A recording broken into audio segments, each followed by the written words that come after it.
Welcome to the Middle Aged Metalcast. I'm Peter, your middle-aged metalhead, and have been wanting to do something along these lines for a while now.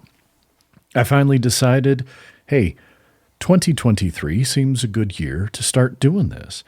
And so the goal of the Middle Aged Metalcast is to give me an opportunity to kind of talk about music that I've really enjoyed, whether in the case of these first few episodes, music from the year 2022, or, it could be something that really caught my attention the previous week. And then periodically, I'm planning on taking some deep dives into albums that have had a significant impact on me.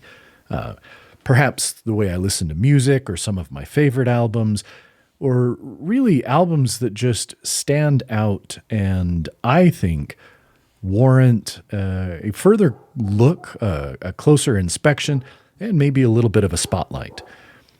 However, we're not going to jump into that yet. What I thought we'd start with today is a bit of a recap of some of my favorite albums of last year. I've broken these down into a few different sections, and some of those sections are going to be quite a bit larger than some of the previous ones. But hey, we'll get through these, we'll talk about them, and hopefully this will be something that's interesting that, if you listen to this, you'll go and check out perhaps some new music.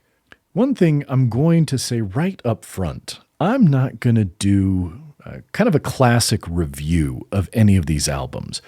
I'll talk about perhaps some of the things that really made them click with me, but most importantly, I'm going to try and communicate why these were albums that mattered to me, both in talking about these albums over the course of the last year, as well as any albums that we listen to or talk about going forward. Now, I'm going to go ahead and put in some snippets of some of the music that we're listening to and talking about in here.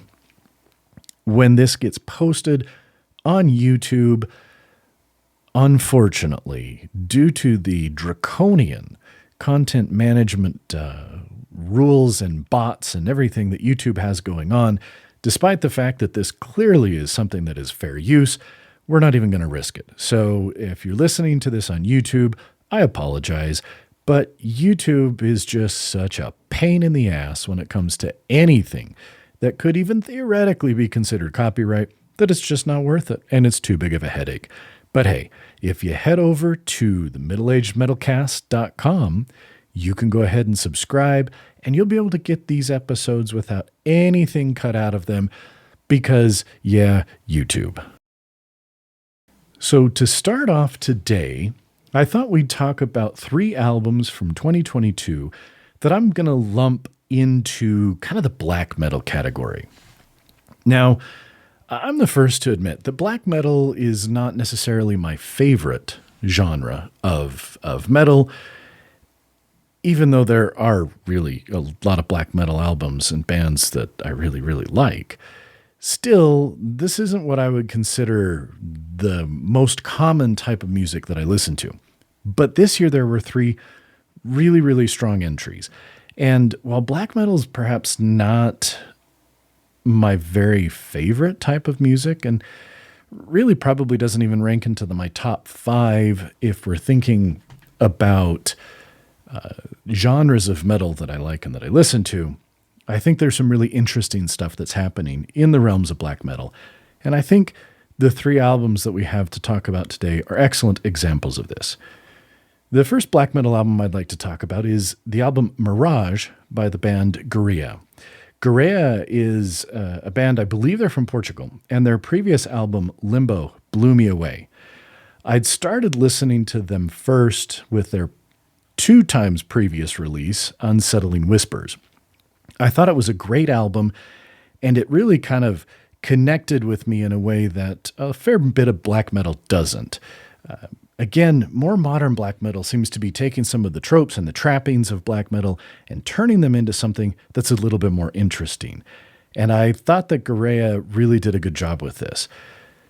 Out of those first 2 albums, though, Limbo was the one that kept drawing me back. There was something about the production, the sound of the guitars, and the atmosphere that these guys were creating that really connected with me. So what about this most recent album, Mirage? Well, look, I'm just going to say it. This album fucking rules. It is so freaking good. This is my kind of black metal. It is interesting. It is emotionally gripping. And most importantly, I would say this is an incredibly and intelligently cathartic album.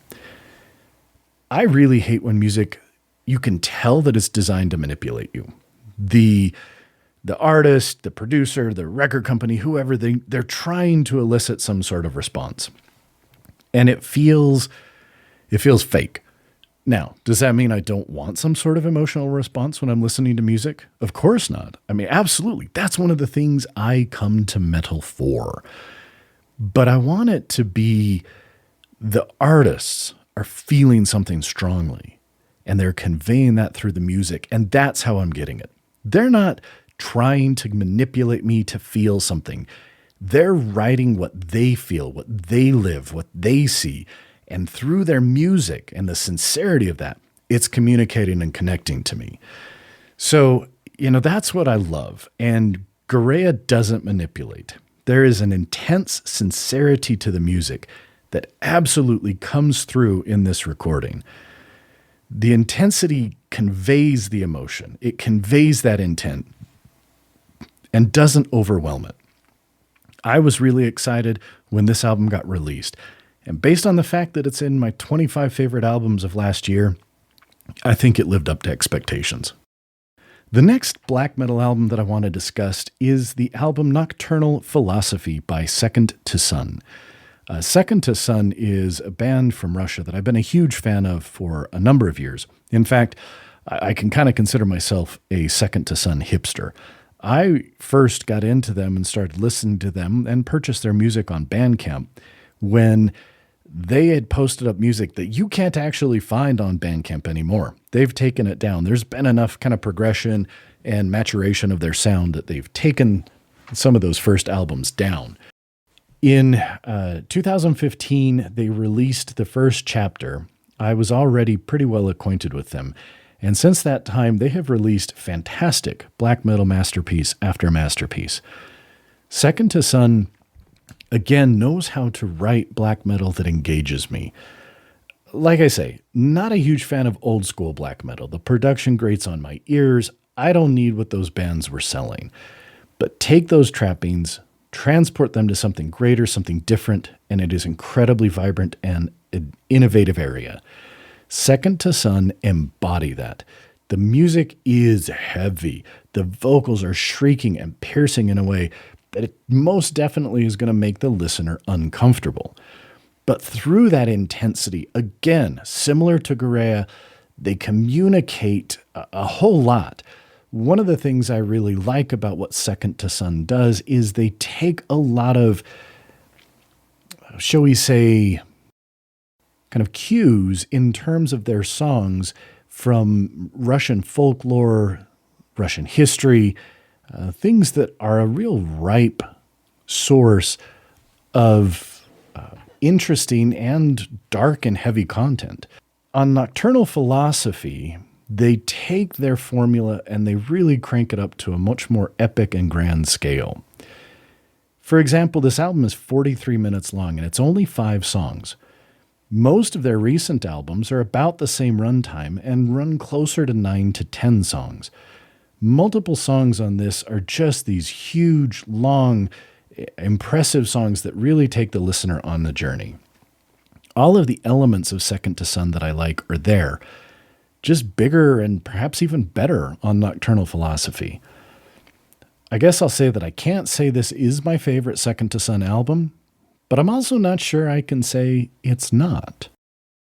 The final black metal album that I want to talk about today is probably, out of these 3, my favorite. It got a lot of play this year because it is such a powerful and impactful album. And that album is the self-titled album Zeal Ardor by the band Zeal Ardor. So let's talk about these guys. I have found so much of their previous work interesting, but it wasn't something that brought me back to listen to it regularly. What Zeal Ardor do is they blend a lot of kind of, again, the trappings of black metal with ideas, sounds, and perhaps straight up songs from, in particular, kind of Southern Black American spirituals. This blending really gives the music an interesting feel. And on this most recent album in particular, you'll have songs that seem to vacillate back and forth between these soulful, maybe a little bluesy, but kind of have this feel of a Southern spiritual. And then suddenly it goes into just this incredibly heavy, angry, black metal with the raspy shrieks and heavy guitars. It is really, really cool. Still, again, those previous albums hadn't grabbed me and pulled me in. Unlike this one. You can tell in listening to this that this band is incredibly pissed off at some of the things that are going on in the world right now, and they want you to know it. Again, these are powerful songs, full of energy, incredibly infectious, and really, really heavy. These moments of bluesy, gospel-inspired sounds juxtaposed to these choruses that are ripped straight from the depths of hell really make this an impactful album. This is the Zeal and Ardor album that I've been waiting for. I can start at the very first track and just listen all the way through, not skipping it at a single out track. Some of the songs are better and maybe stronger than others, but every song is great. And as a whole, the album grips me, it's exciting, and it gets me banging my head. If this is a sign of the direction this band is heading, I am very excited for what they're doing next. Well, so there we have it. Those are the top 3 black metal albums, or nominally black metal albums, for me in 2022. All 3 of these albums are ones that I've come back to over and over again throughout the course of the year, and I think they're excellent. I love what these bands are doing. I find them interesting, I find them fascinating, and I think that there's something here for fans of heavy music in general, even if you wouldn't consider yourself a fan of black metal. Again, hope everybody enjoyed listening to this discussion of these 3 albums. Next time, we're going to talk about kind of some miscellaneous albums that jumped out at me over the course of 2022, before we really start moving into the big heavy hitters that were just the top albums for me. Again, thanks for listening. If you're listening on YouTube, I appreciate it. If you're listening and you've subscribed from the site, middleagedmetalcast.com, you'll have a little bit more. There'll be some little clips of the songs and some of the music we're talking about there. And so please subscribe, share, leave a review. Maybe let's get a few episodes before we leave a review. But other than that, I appreciate folks who are listening and sharing, and raise those horns. Let's rock on.